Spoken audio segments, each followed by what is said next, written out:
अस्सलाम वालेकुम अबू जान। अलैकुम अस्सलाम। बड़ी देर से इंतज़ार कर रहे हो, खैर हो? 14 अगस्त आ रही है। तमाम दोस्त झंडे और झंडियाँ ले रहे हैं और मेरे पास कुछ भी नहीं है।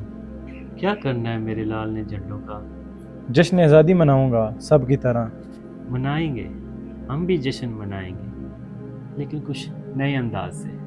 कैसा अंदाज? वक्त आने पे बताऊंगा। आप हर बार नया सबक सिखाने लग जाते हैं। मुझे बस झंडे झंडियों के लिए पैसे चाहिए। नाराज़ क्यों हो रहे हो मेरे लाल? नाराज ना हूं तो क्या करूं? सारे लोग हर वक्त मेरा मजाक बनाते रहते हैं कि तुम्हारा बाप सर फिर है, हर काम में पढ़ाई ले आता है। मैं खुद ही कर लूंगा, आप एहसान ना करें। रुको तो सही, बात सुनो। क्या करे जवान औलाद का।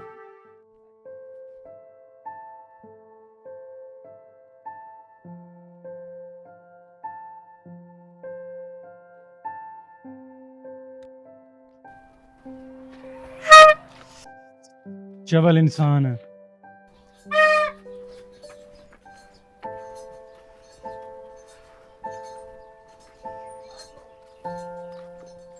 आओ आओ, लगता है झंडे के बजाय डंडा मिला है। मैं पहले कहता था तेरा बाप तेरी एक नहीं सुनेगा।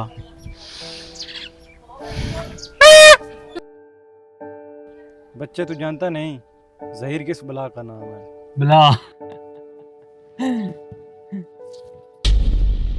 तेरे खड़ूस बाप ने तुझे 1000 रुपया दे दिया। ओए जुबान संभाल। और वैसे भी ये मेरे बाप ने नहीं दिए, तो फिर चाचे फीके के दुकान से चुराए हैं। तू तो बड़ा शातिर हो गया है। चला बाजार चलें। चल।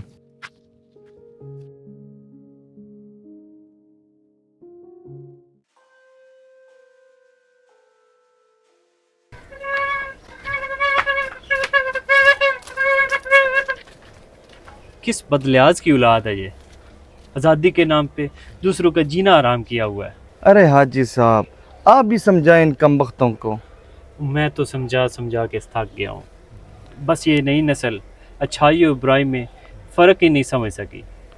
ये आजकल के ट्रेंड फॉलो कर रहे हैं।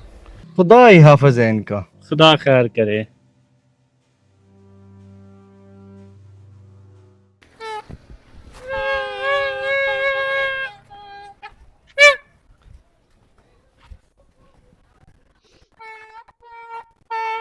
करीम को ना छेड़े।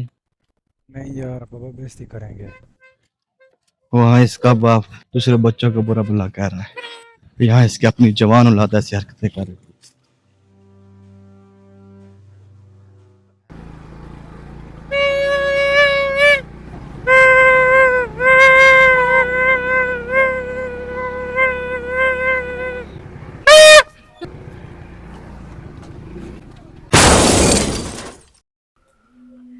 कम अकल, मैंने समझाया भी था यूं आज़ादी नहीं मनाई जाती।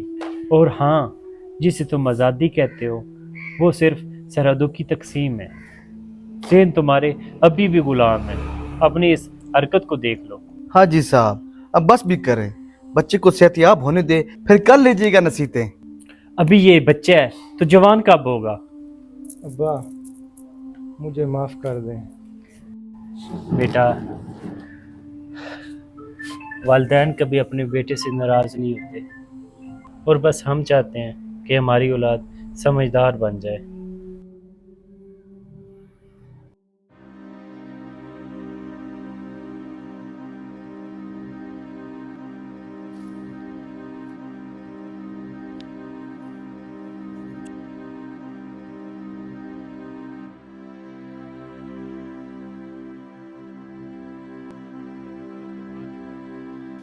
बेटा, आज़ादी ऐसे मनाओ कि हर किसी का फ़ायदा हो। झंडा लगाकर उसको सर बुलंद रखना हर किसी के बस की बात नहीं।